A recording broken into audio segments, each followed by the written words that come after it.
Black voter support for the top of the Democratic ticket has increased over the past month. According to two ABC News Washington Post polls, Harris has 78% of the black male vote versus Joe Biden's 72% from July. Trump's support has dipped slightly from 19% to 16 percentage points. Now, pundits often talk about these voters, but they don't speak with black male voters often. So this morning, something different, some real talk. I brought together a group of black men, 5 men of different ages, different priorities, different political leanings. We watched Harris's historic speech Thursday night, and then we talked about the big issues. Give me one word to describe her acceptance speech. Anthony, you first. I would say presidential. Omar? Textbook. Charles? Political. Henry? I would say safe. Hakeem? Inspirational. When she first walked out, she was warm. She was taking it all in, and it felt like she was really enjoying the moment and really having it settle on her with the crowd. I think that the acceptance speech overall, the themes were great. I mean, she talked about the American people, what folks wanted to hear from the middle, about middle class, about anti-Trumpism, and really warning us through fear about what we should expect with the second term of Trump. But she really hit the nail on the head. I think that she did a great job at galvanizing the American people. Textbook play when it comes to acceptance speech. I think she fell short with speaking about economics. And I do understand that her overall speech has to be for the American people, and it's not the time to kind of get a little direct toward what we may want to hear. I was very surprised that she did, speak about her father. At the park, my mother would say, "Stay close." But my father would say, as he smiled, "Run, Kamala, run. Don't be afraid. Don't let anything stop you." For me, it's all about values as well. For me, I am a black man with a family. And, Anthony made the point about the connection. For me, mentioning her father, who is a black man, for me, what makes her black is her father, not an HBCU, not a sorority. And so that's the connection I'm looking for. I was looking to hear more about policy. I think a lot of us were. And so I didn't hear a lot about policy as I would have liked. I did not expect her to speak heavy on policy.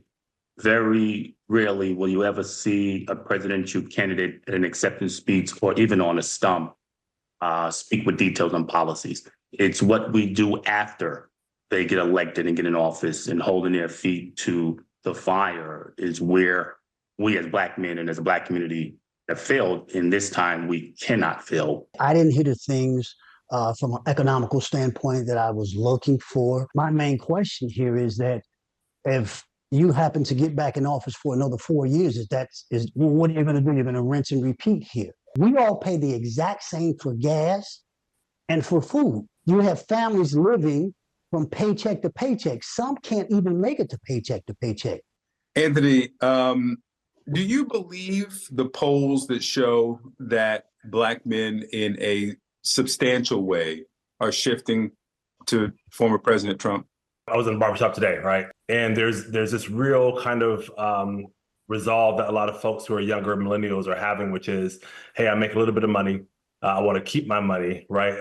And the country has never really worked for black men, so what do I have to lose? And so black men are beginning to vote with their pocketbooks, and I think that's not misguided. But I think the Democratic Party has failed to demonstrate what it has to offer the black man specifically. I don't want a black man's policy. Right. I don't want a black man's policy. I want a policy that's going to be applied across the board. And since I'm black, I can benefit from it and understand capitalism and understand how to navigate. And we're never going to get a black man's policy. Henry, you wanted to hear a message that you said was not through the language of social justice. What does that mean? There's more to Black men than social justice and these problems with police. I just feel like a lot of politicians, they feel like the only way to talk to Black men is through that language about social justice. This cycle, they are leaning into her experience as a prosecutor. I think that it's net positive. I mean, there's nothing that anyone can say to make me feel as though I have more in common with Donald Trump than Kamala Harris. But this has become the center focus because of its relationship to Black men, and this idea that we can sever Black men from Kamala Harris if we just say she puts us in jail. And I feel like that's like a complete fallacy. What is the relevance of sex here? Sexism is as pervasive in this country as racism is. Do you think it's going to hurt her with voters, men, Black men specifically? You know, the Black community, for us, we're used to women being in leadership. So for us, I don't think it's going to be a big deal. I would say that I agree and disagree. I think it may be a problem because a lot of African-American business, particular Black male business, feel a little threatened because there's a huge movement when it comes to Black woman business. And so, number one, we shouldn't let them divide us that particular way. But the movement is so great for African-American women, and we support them, and we want that.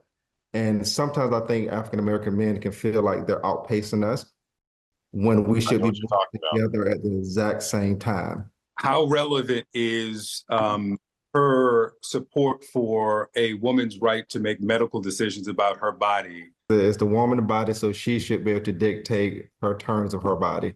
The Lord made life. Jesus Christ made life, and you have to value life.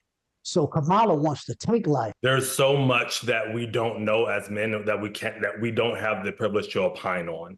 Like, we will never have a period. We will never go through childbirth. So to even fix our mouths to comment on how, I don't care what God said it, women have the right to govern their bodies. And it's time to shut our mouths. You are a registered Republican. You now consider yourself to be an independent, voted for Trump in 2016, Biden in 2020. Going to this, you were leaning Harris, but hadn't ruled out Trump. Did you hear anything in the speech that moved your vote or the likelihood in one direction or another? Not in this speech specifically, but over the past month and within the last 4 days, absolutely. And what was that? One, you have freedom. Days of old, you would never hear a person speak about autocrats or dictators the way Trump speaks of them, and the party allows him to continue to speak on them that way. Ronald Reagan is rolling over in his grave. And so they're so far away from true conservative values. So I'm a fiscal conservative, and I am a social liberal.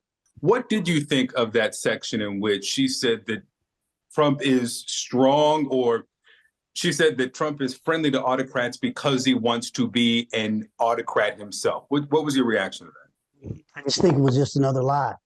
And, you know, the left has a tendency to do this every time they're in front of a big crowd. Immigration has been an attack line from Republicans against the vice president. She talked about it in the speech. I know we can live up to our proud heritage as a nation of immigrants and reform our broken immigration system. You have millions of immigrants coming over here, and what are they doing? They're taking Black men's jobs. They're not taking Black people jobs or white people jobs. They're taking indigent jobs, low-paying jobs, working in jobs that most people and most Americans do not want to take. I'm curious to know from the other gentleman, do we feel it's the same Kamala Harris from 2020 that was running for president that we have now? Do we have a different Kamala Harris? Do we feel like she's gained more experience to step in this role? It's going to be more of the same. And because it's going to be more of the same, I think that we should put more pressure on her. And what's that look like? It's no different from the Latin community who just endorsed her and made headways on some of the things that they was asking for. We as an African American community, we just never get that. So if we hold out until the last minute and have contingent plans, something concrete in writing that we know that she can champion, I say we hold on to that in order to put pressure on her. We've seen the Republican National Convention, the Democratic National Convention. They're both over now. If the election were to be held tomorrow, not who you'd vote for, but who do you think would win? Anthony? I think Kamala Harris takes it. Omar? I think Trump would take it if it was tomorrow. Charles? Feel strongly Trump would take it if it was tomorrow. Henry? If it was tomorrow, hands down, Kamala Harris. Hakeem? I'm going to go on a limb. If it was tomorrow, it's going to be a landslide. Kamala Harris. The forgotten party. My fellow citizens, it is strong. it's my duty to report The true problems of our nation.